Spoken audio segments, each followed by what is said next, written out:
Hello friends, welcome to education hub maths YouTube channel. आज हम बात करेंगे कॉम्प्लेक्स एनालिसिस के लेक्चर नंबर 3 के बारे में। लेक्चर 1 और लेक्चर 2 की वीडियो हमने बना चुके हैं, आपने ज़रूर वो देखी होगी। तो लेक्चर 3 में आज हम बात करेंगे आर्ग्यूमेंट और मॉडुलस से रिलेटेड कुछ क्वेश्चन की, और हम सीखेंगे किसी सर्कल की इक्वेशन किसी कॉम्प्लेक्स प्लेन में क्या होती है, और हम साथ साथ में हम ये भी सीखेंगे कि कोई लाइन की इक्वेशन किसी प्लेन में कॉम्प्लेक्स प्लेन में क्या होती है।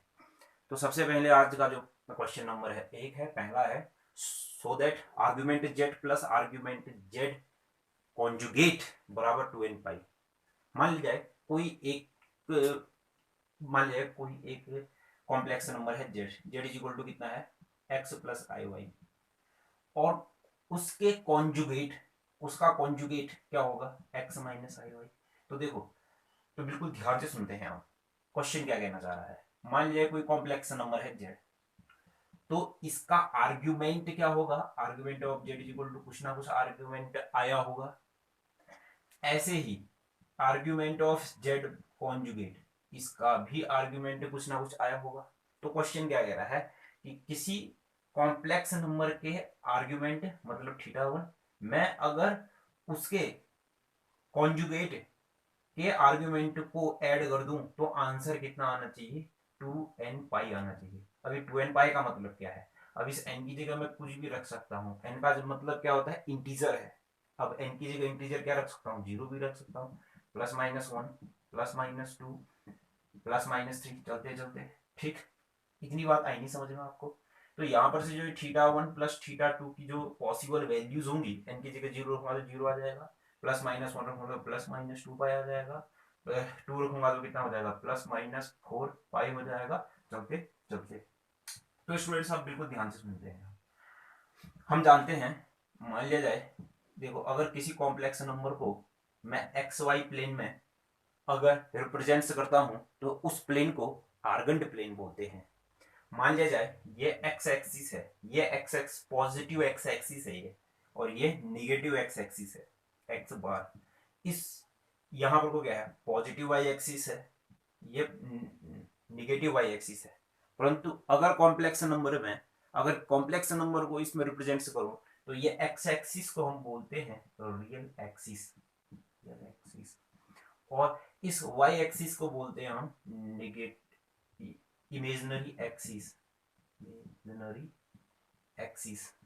इतनी बात आई होगी समझ में। अब सुनिए, ये रियल एक्सिस है, ये इमेजिनरी एक्सिस होती है जब मैं किसी कॉम्प्लेक्स नंबर को एक्स वाई प्लेन में रिप्रेजेंट करता हूं, और ये पॉजिटिव रियल एक्सिस है, ये निगेटिव रियल एक्सिस है। ठीक है ना, इतनी बात आपको समझ में आई होगी। अब देखिए फिर हमको निकालना क्या है। अब हम एक कल हमने एक ये भी चीज पढ़ रखी है कि argument of Z one plus argument of Z two बराबर argument of Z one into Z two होता है। परंतु अभी जेड वन की जगह जेड है, जेड टू की जगह कितना है, जेड का कॉन्जुगेट है, जेड जेड की जगह जेड वन की जगह तो जेड है, और जेड टू की जगह कितना है, जेड का कॉन्जुगेट है। क्लियर है ना। तो यहां पर से क्या हो जाएगा, बराबर आर्ग्यूमेंट ऑफ जेड, जेड का मतलब क्या है, एक्स प्लस आई वाई है, और जेड बार का मतलब कितना हो गया, एक्स माइनस आई वाई हो गया। Clear.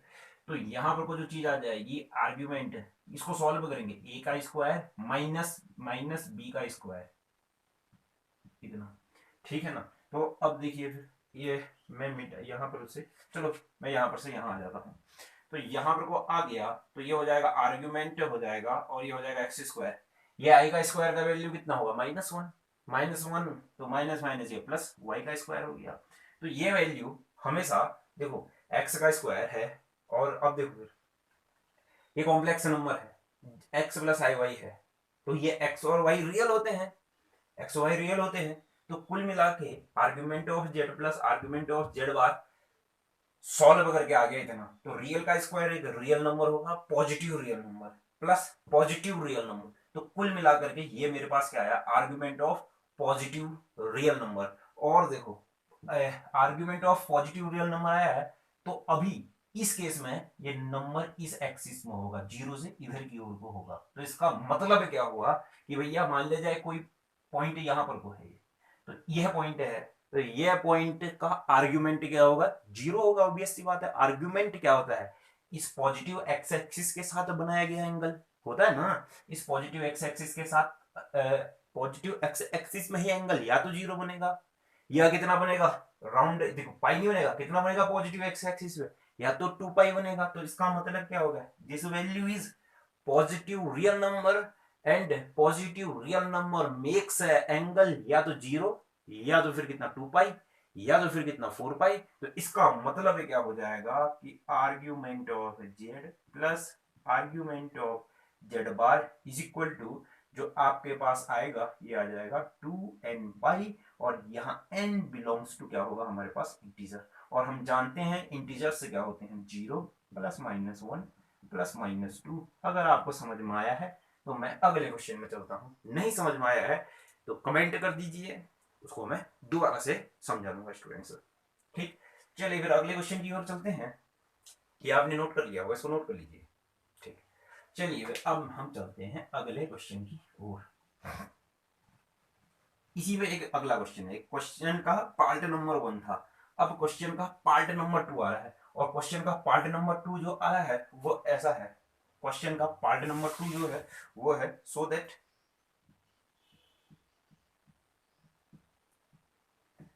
That amplitude of Z, argument और एम्पलीट्यूड एक ही नाम होता है ना। एम्पलीट्यूड का भी मतलब वही होता है, आर्ग्यूमेंट का भी मतलब वही होता है। आर्ग्यूमेंट का मतलब होता है, मैंने आपको बता रखा है पिछली वीडियो में, कि ये पॉजिटिव एक्स एक्सिस के साथ मान लिया कोई कॉम्प्लेक्स नंबर यहाँ पर को है तो ये लाइन मिला दूंगा, ये तो क्या हो जाएगा मॉडुलस हो जाएगा इस कॉम्प्लेक्स नंबर का, ठीक है ना, मॉड ऑफ जेड हो जाएगा।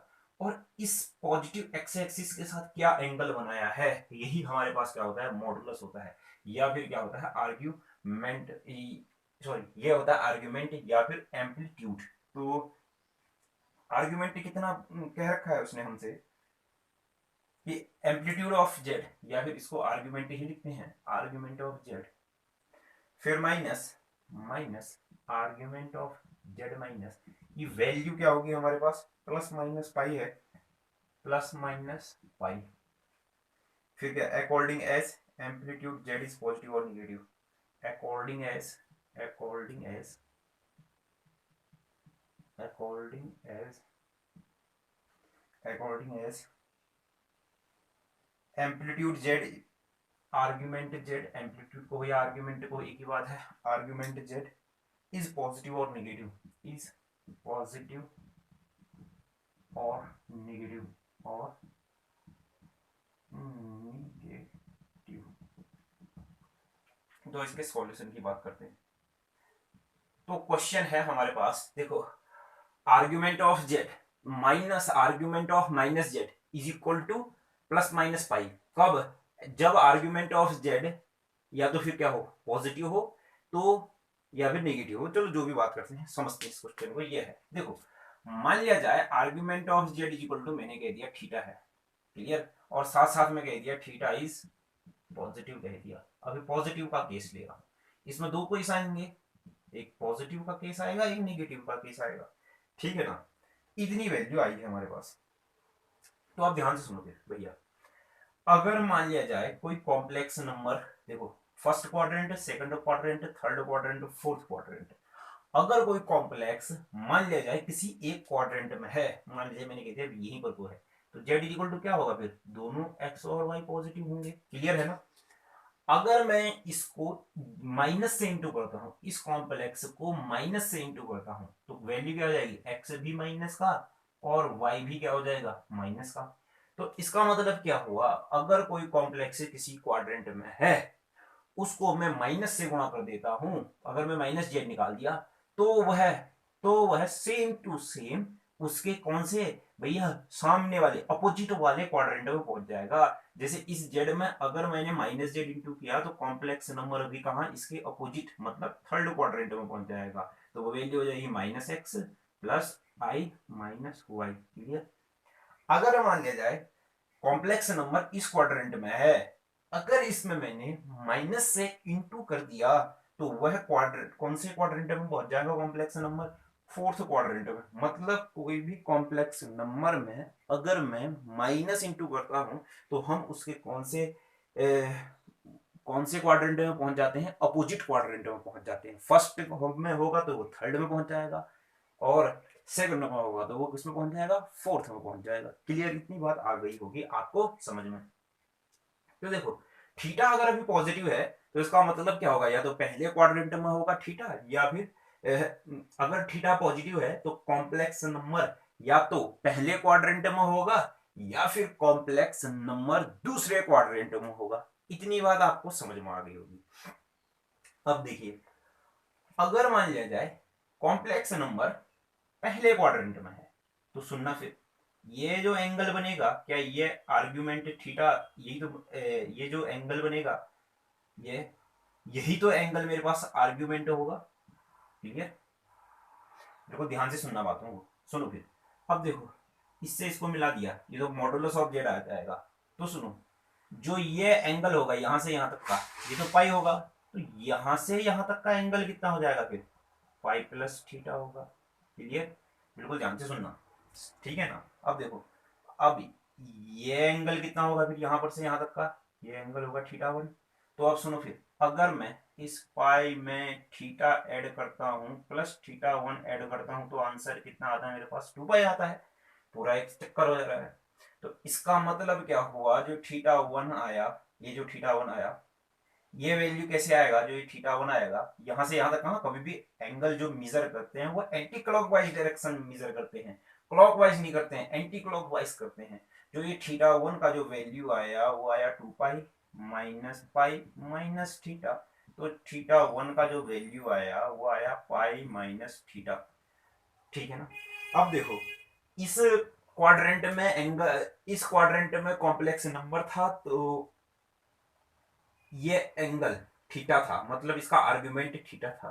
अगर वही कॉम्प्लेक्स तीसरे क्वाड्रेंट में पहुंच गया तो उसका कॉम्प्लेक्स नंबर का आर्गुमेंट होगा, यहां से मेजर करते हैं थर्ड क्वाड्रेंट में, यहां से मेजर करेंगे तो अभी जो ये थीटा 1 की जो वैल्यू आई है वो हो जाएगी माइनस, बाहर से हो जाएगा पाई माइनस थीटा। क्योंकि थर्ड क्वाड्रेंट में कभी भी हम आर्ग्यूमेंट मेजर करते हैं इस पॉजिटिव एक्स एक्सिस की क्लॉकवाइज डायरेक्शन में, और फोर्थ क्वाड्रेंट में भी यही।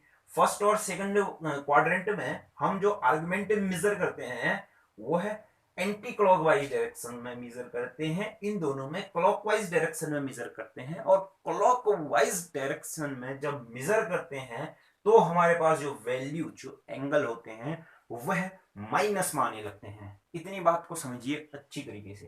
तो यहां पर से जो हमारे पास जो वैल्यू आया, जो चीज आई वो क्या आया, फिर ध्यान से सुनो। फिर देखो ये थीटा 1 कितना आया, फिर इस थीटा 1 की जो वैल्यू आई वो आई माइनस पाई माइनस थीटा। तो सुनो, क्या इसको रफ में समझने वाली चीजें हैं, ये सब मैंने मिटा दिया है। तो अब देखो ये एंगल थीटा था तो आर्ग्यूमेंट ऑफ जेड, तो argument of Z is equal to, ये थीटा था तो argument of Z is equal to theta. Clear, ये यहां पर को इसका निगेटिव, इस कॉम्प्लेक्स नंबर का निगेटिव कॉम्प्लेक्स नंबर है तो argument of minus Z is equal to, ये यहां से मेजर करूंगा मैं तो ये कितना हो जाएगा माइनस पाई माइनस थीटा। अभी कौन सा केस लिया है, जब थीटा क्या हो मेरे पास पॉजिटिव केस हो। अब इन दोनों को मैं ऐड करता हूं तो आर्ग्यूमेंट ऑफ जेड में आर्ग्यूमेंट ऑफ माइनस जेड अगर मैंने ऐड कर दिया तो क्या सबट्रैक्ट करना है, अगर मैंने सबट्रैक्ट कर दिया तो वैल्यू क्या आएगा, देखो थीटा माइनस माइनस प्लस हो जाएगा, फिर ये पाई माइनस थीटा। तो argument of Z minus argument of minus Z का जो वैल्यू होगा वो कितना होगा, फिर मेरे पास पाई होगा। इतनी बात आई नहीं समझ में, ठीक है ना।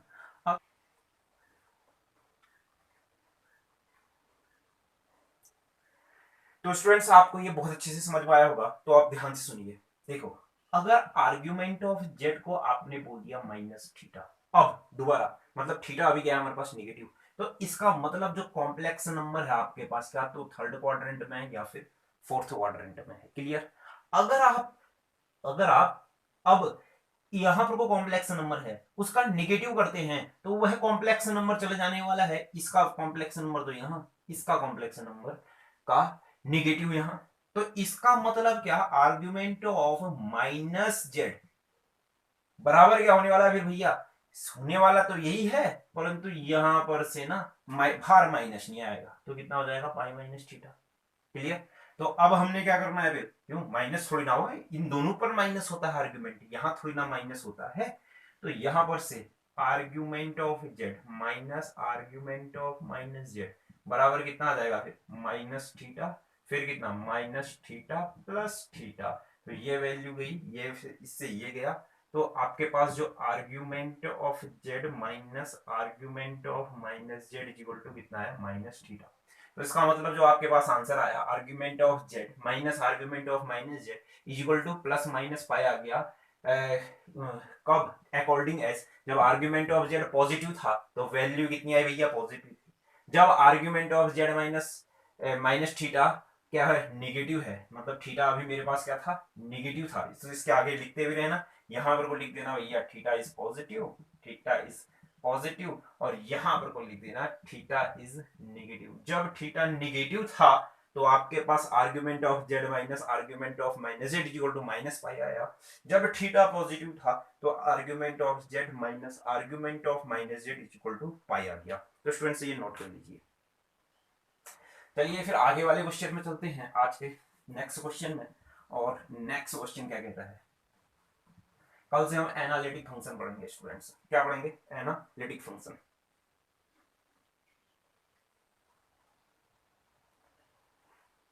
तो नेक्स्ट क्वेश्चन है आपके पास एक और कि तीसरा है, इफ इफ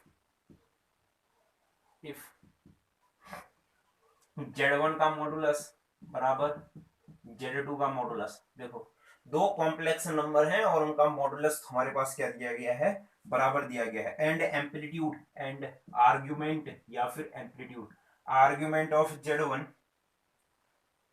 और argument of Z2 plus argument of Z2 बराबर हमको क्या दिया गया है भैया जीरो दिया गया है। तो शो करना है, so that so that Z1 and Z2 are conjugate are conjugate number are conjugate number एक दूसरे के भैया क्या है ये कॉन्जुगेट है, मुझे ये प्रूफ करना है। तो सुनो फिर, अगर मान लिया जाए, बिल्कुल ध्यान से सुनो, जैसे एक Z1 है, Z1 में बराबर लिखता हूं R cos theta plus I sine theta, तो Z1 का मॉडुलस तो कितना है आर है, और आर्ग्यूमेंट ऑफ जेड हमारे पास कितना है भैया थीटा, या फिर Z1 ही कह दो। जो ये Z2 है, अगर मान लिया जाए इस Z1 के कॉन्जुगेट को, इस Z1 के कॉन्जुगेट को Z1 के कॉन्जुगेट को लिखूं, या फिर इस Z1 के कॉन्जुगेट को मैंने कह दिया भैया Z1 के कॉन्जुगेट को हमने कह दिया Z2, तो यहां पर को हमने लिख दिया कितना Z2, Z2 कितना हो जाएगा आर, ये तो कितना हो जाएगा cos थीटा, यहाँ तो कितना हो जाएगा माइनस आई, फिर कितना हो जाएगा साइन थीटा, तो आपके पास मॉडुलस ऑफ Z2 बराबर तो कितना हो जाएगा आर। और अब सुनो फिर यहाँ पर को Z2 को आर्ग्यूमेंट निकालने के लिए तो ये प्लस होना चाहिए, तो ये तो हो गया आर, फिर कितना हो गया कॉस माइनस थीटा लिख सकता हूँ नहीं, क्योंकि कॉस माइनस थीटा बराबर कॉस थीटा होता है, फिर ये प्लस ये माइनस, तो देखो माइनस साइन थीटा को मैं क्या लिख सकता हूँ साइन माइनस थीटा, पिछली वीडियो में भी हमने बताया हुआ है। तो यहां पर से भैया तो आर्ग्यूमेंट ऑफ जेड टू है, हाँ Z2 बराबर कितना आया फिर मेरे पास माइनस थीटा आया, आया कि नहीं आया। तो अब सुनो फिर यहाँ पर से क्या था, ये Z1 का मॉडुलस तो बराबर किसके था Z2 के मॉडुलस के बराबर है, देख लो भी बराबर ही है, ठीक है ना। और यहां पर को आर्ग्यूमेंट ऑफ Z1 में प्लस आर्ग्यूमेंट ऑफ Z2 कर दूं तो साफ साफ मेरे पास कितना आ रहा है जीरो आ रहा है। तो इसका मतलब क्या हुआ कि भैया Z1 and Z2 is conjugate to each other, एक दूसरे के कॉन्जुगेट हैं, यहां पर से साफ साफ दिखता है। हेंस टू नंबर्स, अब यहां पर से लिखेंगे since modulus of one number is equal to since modulus of one number is equal to the modulus of the other number and amplitude of one number is equal to the negative of the amplitude to the other, क्यों amplitude of one number, one complex number is equal to the negative of other complex number. तो इसका मतलब क्या हो जाएगा, hence two numbers are conjugate each other. ठीक है ना भैया, यहाँ से हमने सॉल्व कर दिया। तो इसका मतलब क्या हो जाएगा, दिखाया हमने कि Z1 एक नंबर था, Z1 का जो मॉडुलस था और Z2 का जो मॉडुलस था दोनों बराबर थे, और आर्ग्यूमेंट ऑफ Z1 में आर्ग्यूमेंट ऑफ Z2 कर दिया तो आंसर कितना आया, 0 आया। तो इसका मतलब क्या हो गया कि भैया Z1 और Z2 एक दूसरे के क्या है, कॉन्जुगेट है। अगर इतना नोट कर लिया है तो मैं आगे बढ़ता हूं। Yes students, next question.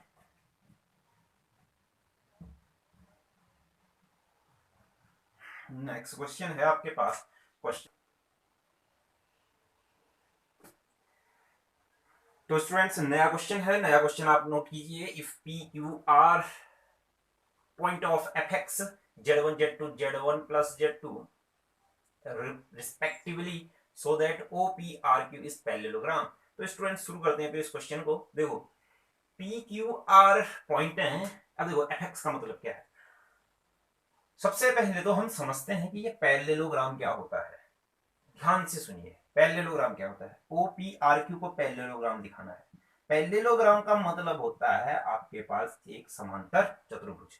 क्या होता है, समांतर चतुर्भुज, जिसमें दो आमने सामने की भुजाएं क्या होती हैं, एक जैसी होती हैं या फिर समांतर होती हैं। ये भुजा इसके समांतर, ये भुजा इसके समांतर, ये साइड इसके समांतर इसके पैरेलल, ये साइड इसके पैरेलल, ये होता है हमारे पास पैरेललोग्राम। और खासियत क्या होती है, ये दोनों का जो इंटरसेक्शन पॉइंट होता है ना, देखो इनके डायगोनल का जो इंटरसेक्शन पॉइंट होता है ना, ये बड़ी खासियत चीज होती है। ये एक ही पॉइंट पर होगा तो कुल मिलाकर के इसकी एक बड़ी खासियत होगी कि ये पॉइंट मान लीजिए x1 y1 है, ये पॉइंट x2 y2 है, ये पॉइंट x3 y3 है, और ये पॉइंट x4 y4 है। अगर यह पैरेललोग्राम है तो इसका मतलब कि भैया ये इस इस पॉइंट का सेंटर इस लाइन के लिए, इस लाइन के लिए ये जो पॉइंट है ये सेंटर पॉइंट होगा। पैरेललोग्राम में ये सेंटर पॉइंट होता है। हाँ? इसका पैरेललोग्राम में क्या होता है, जो ये डायगोनल है, इस डायगोनल का जो ये सेंटर पॉइंट है, इस सेंटर पॉइंट के कोऑर्डिनेट क्या आएंगे, x2 plus x4 upon 2 comma y4 plus y2 upon 2। और इस लाइन का भी सेंटर, इस डायगोनल का सेंटर और इस डायगोनल का सेंटर दोनों एक ही पॉइंट होते हैं। तो इस डायगोनल का सेंटर क्या हो जाएगा, x1 प्लस x3 अपॉन 2 और क्या y1 प्लस y3 अपॉन 2। तो ये इसके बराबर, ये इसके बराबर होता है पैरेललोग्राम में। तो मैं इस क्वेश्चन में यही प्रूफ करता हूं। इस क्वेश्चन में हमको क्या दिखाना है, ध्यान से देखिए, जो हमको दिखाना है कि भैया ओ यहाँ पर तो है, ओ का मतलब क्या है, देखो ओ का मतलब क्या हो गया, 0 प्लस आई 0, हम तो जानते ही हैं। पी का मतलब क्या है, Z1 है तो x1 प्लस आई y1 हो गया। फिर Q का मतलब कितना हो गया, x2 प्लस आई y2 हो गया। पी क्यू आर का मतलब कितना हो गया, पी पी क्यू आर है ना, ये क्या है आर है, तो आर का मतलब कितना हो जाएगा, x1 प्लस x2 प्लस आई y1 प्लस y2। तो सुनो फिर, अब पैरेललोग्राम मुझे दर्शाना है, किस किस को रिप्रेजेंट करना है पैरेललोग्राम। ये 0, फिर कितना p, फिर कितना r, फिर कितना q। p तो पैरेललोग्राम होने के लिए क्या होगा फिर, अब देखो, तो देखो ओ क्यू का जो सेंटर पॉइंट आएगा, ये पी क्यू का, p का मतलब क्या है हमारे पास, p का मतलब तो है भैया कि x1 प्लस आई y1, और q का मतलब क्या है हमारे पास, x2 प्लस आई y2। और यहाँ इस ये सेंटर 0 प्लस आई 0 है, 0 प्लस आई 0 है। और r हमारे पास क्या है, x1 प्लस x2 प्लस आई y1 plus y2, y1 plus y2। ठीक, तो ये सेंटर है। अब मैं क्या निकालूंगा, centre point of O Q. मेरे को ओ पी आर क्यू को पैरेललोग्राम दिखाना था ना, तो अब मैं क्या निकालूंगा भैया, सेंटर पॉइंट ऑफ, अब मैं लिखूंगा क्या, centre point of, centre point of किसका सेंटर पॉइंट, ओ क्यू का, पी क्यू का, पी क्यू का सेंटर पॉइंट निकालूंगा। तो देखो यहां पर को मान लीजिए ये पॉइंट है x1 प्लस i y1 है, तो इस पॉइंट को हम रिप्रेजेंट कैसे करते हैं, x1 y1, इसको x2 y2, इसको common x1 plus x2 y1 plus y2। तो सेंटर पॉइंट ऑफ PQ का मतलब क्या हो जाएगा, x1 प्लस x2 अपॉन 2, और यहाँ पर को y1 प्लस y2 अपॉन कितना 2।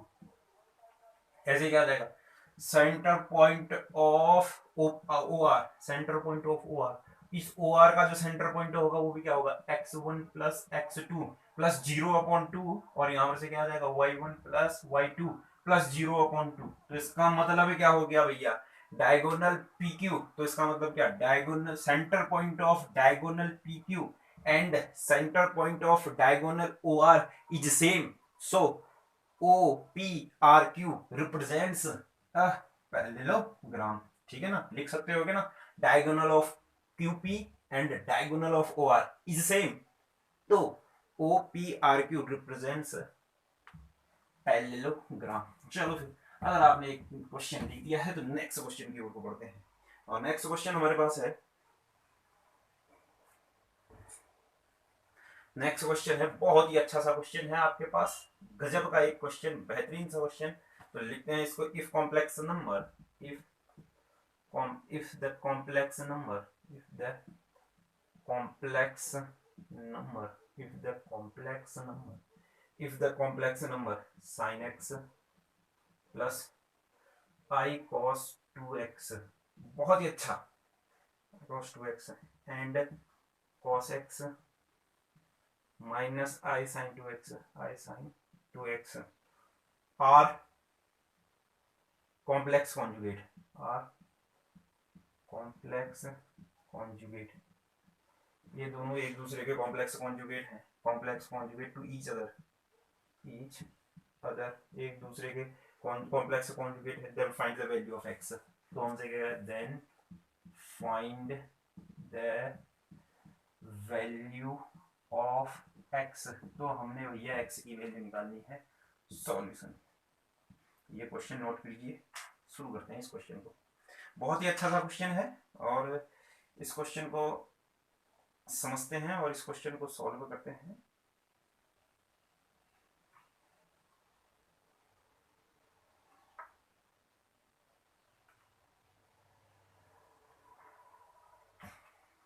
तो स्टूडेंट्स आपने लिखा होगा क्वेश्चन, तो देखो, इफ कॉम्प्लेक्स नंबर ये एंड ये are complex conjugate to each other, ये दो एक दूसरे के कॉम्प्लेक्स कॉन्जुगेट हैं, तो इसका मतलब क्या होगा, जो ये sin x प्लस आई cos 2x है, ये बराबर होगा इसके ना cos x माइनस आई sin 2x के कॉन्जुगेट के, होगा कि नहीं होगा, क्लियर, इतना आपने नोट कर लिया होगा भैया। तो यहां पर से क्या हो जाएगा, फिर ये जो sin x प्लस आई cos 2x किसके बराबर हो जाएगा, cos x प्लस आई sin 2x हो जाएगा ना। दो कॉम्प्लेक्स नंबर बराबर हैं, तो इसका मतलब रियल पार्ट के इक्वल और इमेजिनरी पार्ट के इक्वल, ये भी समझ में आ गया होगा। तो वैल्यू निकालनी है x की, तो देखते हैं फिर भैया वैल्यू क्या होने वाली है x की। तो यहाँ पर से क्या हो जाएगा फिर भैया, टेन एक्स बराबर कितना हो गया, 1 हो गया कि नहीं, ये कॉस इधर आ गया, तो x बराबर 1 कहाँ कहाँ पर होगा। तो सुनो फिर, अगर टेन एक्स बराबर टेन वाई है, तो x बराबर कितना होता है, एन पाई प्लस वाई होता है। तो यहाँ पर से क्या हो जाएगा फिर हमारे पास, टेन एक्स बराबर कितना हो जाएगा फिर ये, टेन एक्स बराबर कितना हो जाएगा, 10 पाई/4 हो जाएगा। तो यहाँ पर को जो x हो जाएगा वो हो जाएगा n पाई प्लस पाई/4, पहला चीज तो ये आया। अब ऐसे ही 10 यहाँ पर को कितना हो जाएगा, देखो ये इधर गया तो 10 2x बराबर 1 हो जाएगा। तो यहाँ पर से कितना आ जाएगा, 2x बराबर कितना हो जाएगा, n पाई प्लस पाई/4, क्यों, और यहाँ पर को x बराबर कितना हो जाएगा, n पाई/2 प्लस पाई/8, 2 इधर भेज दिया। तो भैया अब सुनो फिर, अब ध्यान से सुनना भी, अब यहाँ पर सो ये n जो होते हैं वो इंटीजर होते हैं, n बिलोंग्स टू क्या होते हैं, 0 1 2 3 चलते चलते तो सुनो, फिर जैसे ही मैंने जीरो रखा तो x बराबर क्या आया, फिर मेरे पास n की जगह जीरो रखा तो पाई बाई फोर, फिर n की जगह 1 रखा तो यहाँ पर से कितना आ जाएगा 5 पाई बाई 4 आ जाएगा, n की जगह 2 रखा तो कितना आ जाएगा 2, 4 दूनी तो कितना हो जाएगा 2 रखा ना, 4 दूनी 8 का 9 तो 9 पाई बाई 4 हो जाएगा। ऐसे ये भैया क्या हो जाएगा, चलते चलते हो जाएगा। अब सुनो, फिर यहाँ पर को भी जो आपके पास n होता है, n बिलोंग्स टू इंटीजर होता है, तो इसका मतलब x इक्वल टू क्या, n की जगह 0 रखा तो कितना हो जाएगा पाई बाई 8, n की जगह 1 रखा तो यहाँ पर से कितना हो जाएगा आपके पास 8, तो 4 मतलब कितना आ जाएगा फिर 5 पाई बाई 8, 5 पाई बाई 8, तो ऐसे ही कितना आ जाएगा 9 पाई बाई 8, ऐसे ही चलते चलते हो जाएगा। इतनी बात आएगी समझ में। तो अब ध्यान से देखो, यहाँ पर को जब हमने सॉल्व किया, यहाँ x के तो पॉइंट हमारे पास क्या है पाई बाई 4 आया, pi by 4 pi by 4 pi by 4 में चले, ऊपर 959 159, यहाँ भी pi by 8 pi by 8 pi by 8 में चले और ऊपर कितना 159। क्लियर। तो इसका मतलब यहाँ इन दोनों में कॉमन पॉइंट कोई नहीं आ रहा है, कोई नहीं आ रहा है। तो इसका मतलब क्या हुआ है, इस क्वेश्चन के लिए x there is no value of x if this complex number and this complex number are conjugate to each other। Clear है, here is no point common, यहाँ कोई भी कॉमन पॉइंट नहीं है। नेक्स्ट क्वेश्चन, तो ये लिख देना, फिर यहाँ पर कौन लास्ट में लिख देना, here is no value of x, here is no value of x, here is no value of x for which both complex number are conjugate, for which both complex number are conjugate. अब है अगला question, example 11 या फिर next question है आपके पास। जो next question है बहुत अच्छा सा उम्दा क्वेश्चन है, इसको लिख देना उम्दा। इफ z1, शानदार सा क्वेश्चन है, if z1 and z2 are two complex number, are two non zero complex number, are two non zero complex number, complex number, ये दोनों कोई नॉन जीरो कॉम्प्लेक्स नंबर हैं, तो हमें प्रूफ करना है सच दैट, इस प्रकार के हैं सच दैट z1 प्लस z2 का मॉडुलस बराबर z1 का मॉडुलस प्लस z2 का मॉडुलस। तो हमें प्रूफ करना है टू देन फाइंड हमें निकालना है भैया argument of z1 minus argument of z2 की वैल्यू निकालनी है। तो इस क्वेश्चन को आप नोट कीजिए।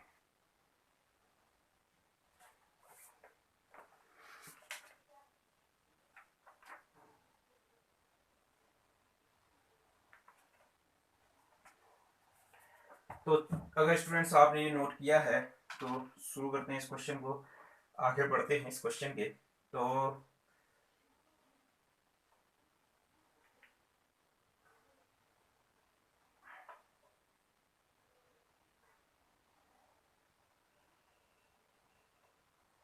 सुनिए तो स्टूडेंट्स, हमारे पास क्या दिया गया है, दो कॉम्प्लेक्स नंबर किस फॉर्म के दिए गए हैं, इस फॉर्म के दिए गए हैं। किस फॉर्म के, z1 प्लस z2 का जो मॉडुलस है वो बराबर है z1 का मॉडुलस प्लस z2 का मॉडुलस।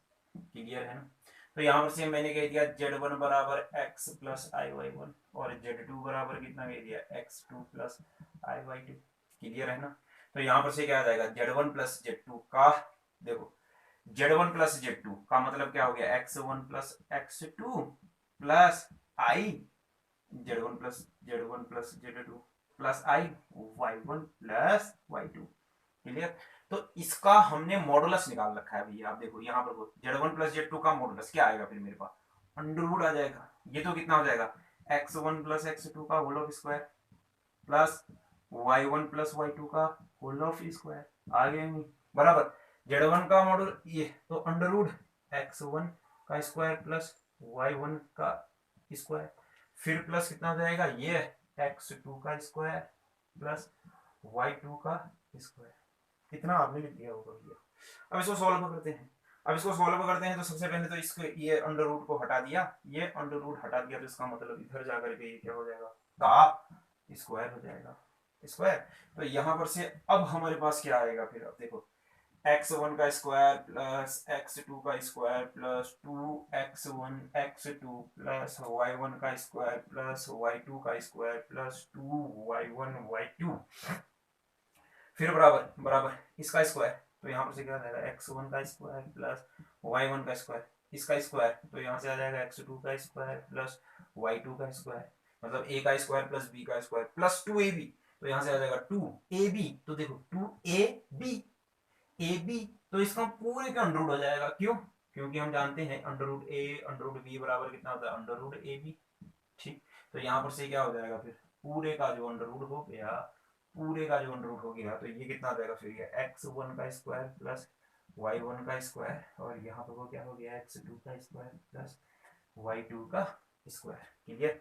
तो अब आगे बढ़ते हैं और आगे जाकर के इसको सॉल्व करते हैं। तो इससे ये गए, इस भाई साहब से ये भाई साहब गए, इस भाई साहब से ये भाई साहब, ये भाई साहब से ये भाई साहब, भाई साहब भाई साहब सब भाई साहब गए, तो यहाँ पर से कितना हो जाएगा, देखो 2 भी कॉमन आ गए, 2 यहाँ से 2 कॉमन, 2 कॉमन, 2 से 2 कट गया, तो भाई साहब हमारे पास बच गया प्लस y1 y2 बराबर बराबर अंडर रूट, फिर एक्स, देखो अब अंदर भी इंटू करते हैं, तो x1 का स्क्वायर x2 का स्क्वायर, सबसे पहली बात। तो फिर हमारे पास कितना हो जाएगा, प्लस x1 का स्क्वायर y2 का स्क्वायर ना, इससे दोनों को इंटू कर दिया, इससे फिर प्लस y1 का स्क्वायर x2 का स्क्वायर, फिर प्लस कितना आ जाएगा y1 का स्क्वायर y2 का स्क्वायर, फिर ये अंडर रूट हटाया, फिर इसका स्क्वायर कर दिया, ये तो क्या हो जाएगा, इसका स्क्वायर हो गया, ये क्या हो गया भैया, अंडर रूट हो गया, नोट आप कर ही रहे होगे।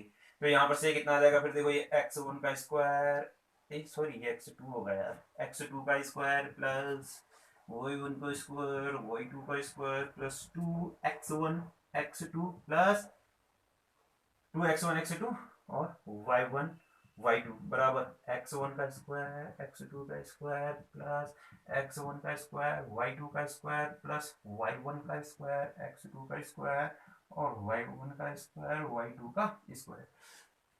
इससे ये गए, इससे ये गए, तो फिर मेरे पास क्या बच गया, आगे बढ़ते हैं, और जो चीज बच गई, वो जो चीज बच गई वो भैया ये वैल्यू गई उधर, तो यहाँ पर से क्या आ गया, x1 का स्क्वायर y2 का स्क्वायर प्लस y1 का स्क्वायर x2 का स्क्वायर, फिर ये कितना हो गया -2, फिर कितना x1 x2 y1 y2 बराबर 0, तो ये कुल मिलाकर के हो गया x1 y2 plus y1 x2 minus y1 x2 का होल ऑफ स्क्वायर बराबर 0, हो गया कि नहीं हो गया?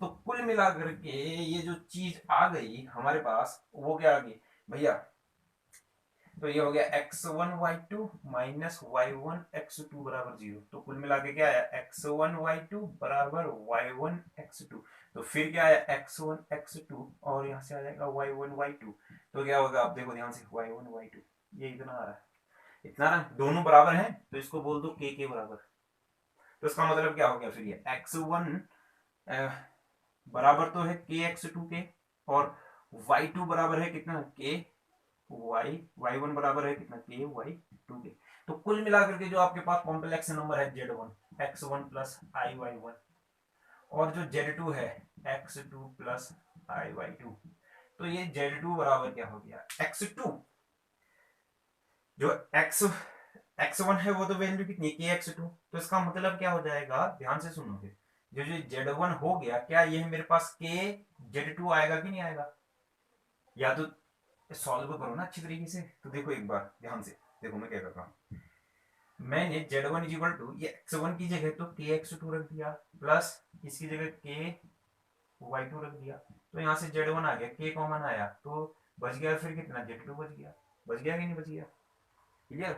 तो कुल मिलाकर के सुनो फिर यहाँ पर से, तो ये तो z1 ऑफ z2 बराबर कितना आया, कांस्टेंट आया, आया कि नहीं आया कांस्टेंट, तो यहां पर कोई k आया है, तो सुनो फिर अब हमको क्या निकालना था, सुनो ध्यान से सुनना, हमने जो निकालना था वो क्या निकालना था, argument of z1 minus argument of z2 हमने निकालना था। तो अब देखो जैसे ही मैंने कहा आर्ग्यूमेंट z1 अपॉन z2 बराबर आर्ग्यूमेंट ऑफ k हो गया, सुनो तो ये तो हो गया फिर भैया argument of z1 minus argument of z2 होता है कि नहीं होता है, अपॉन, और देखो आर्ग्यूमेंट ऑफ k कांस्टेंट है, कांस्टेंट k कोई क्या आया भैया, कांस्टेंट रियल नंबर आया है, तो कांस्टेंट रियल नंबर है, रियल नंबर का आर्ग्यूमेंट या तो 0 होता है या कितना होता है, पाई होता है या फिर कितना होता है माइनस पाई होता है। और यही मेरा क्या कहलाएगा आंसर कहलाएगा। क्यों कि एक ही रियल नंबर है ना, रेशियो थे, रेशियो रियल नंबर है, रियल नंबर सिर्फ रियल नंबर आया तो इसका आर्गुमेंट या तो रियल नंबर यहाँ होगा या यहाँ होगा, यहाँ होगा तो ये 0 हो जाएगा, यहाँ होगा तो ये पाई हो जाएगा, यहाँ होगा यहाँ से मेजर करूंगा तो कितना हो जाएगा माइनस का पाई हो जाएगा। क्लियर है ना स्टूडेंट्स, नोट कर लीजिए फिर इसको। तो अगर आपने ये नोट कर लिया है तो अब हम पढ़ते हैं नेक्स्ट क्वेश्चन की ओर को। और जो नेक्स्ट क्वेश्चन है हमारा ये है, तो देखना फिर प्रूफ दैट बहुत ही अच्छा सा क्वेश्चन है। Proof that z1 minus z2 upon 1 minus z1 का बार z2 भैया ये 1 से छोटा है इफ z1 1 से छोटा हो एंड z2 का मॉडुलस भी 1 से छोटा हो। चलो ये क्वेश्चन लिखो भैया, इसको प्रूफ करते हैं। बहुत ही बेहतरीन सा क्वेश्चन, बहुत ही गजब सा क्वेश्चन है ये। अभी बताते हैं हम ये क्वेश्चन है क्या, आप नोट कीजिए और सोचिए थोड़ा।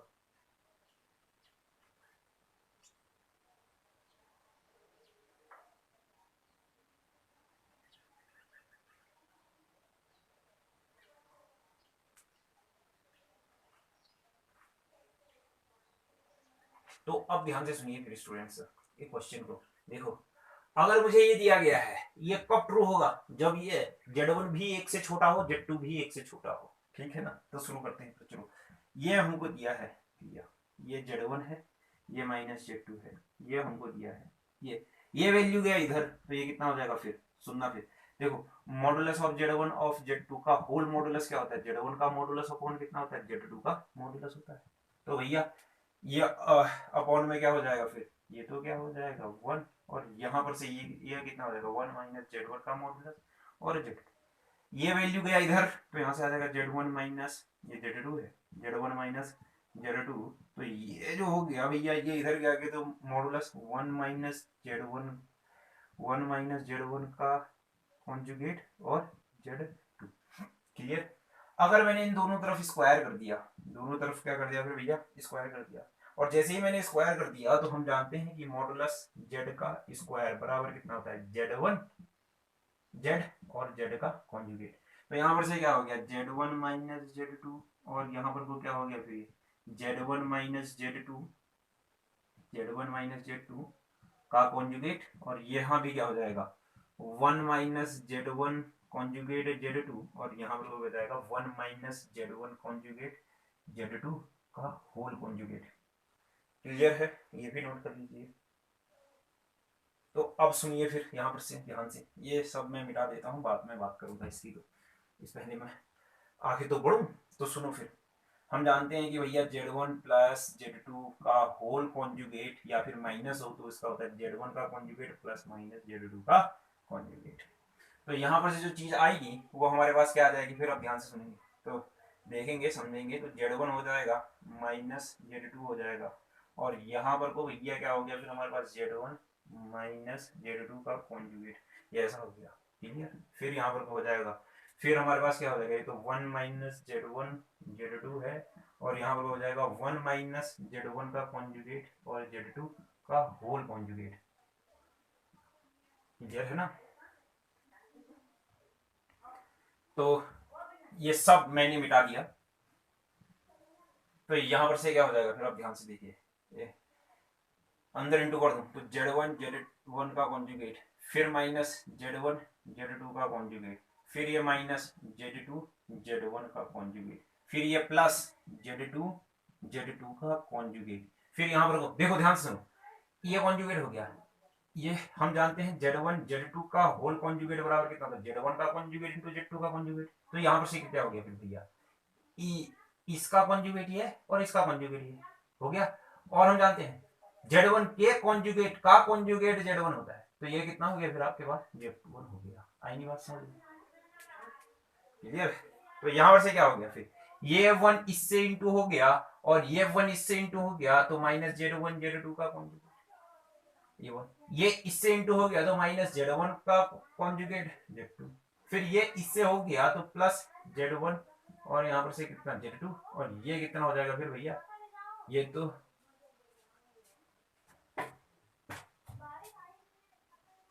यहां पर से क्या हो गया फिर ये माइनस ये तो इतना और साथ साथ में कितना Z1 Z2 का कॉन्जुगेट, क्लियर।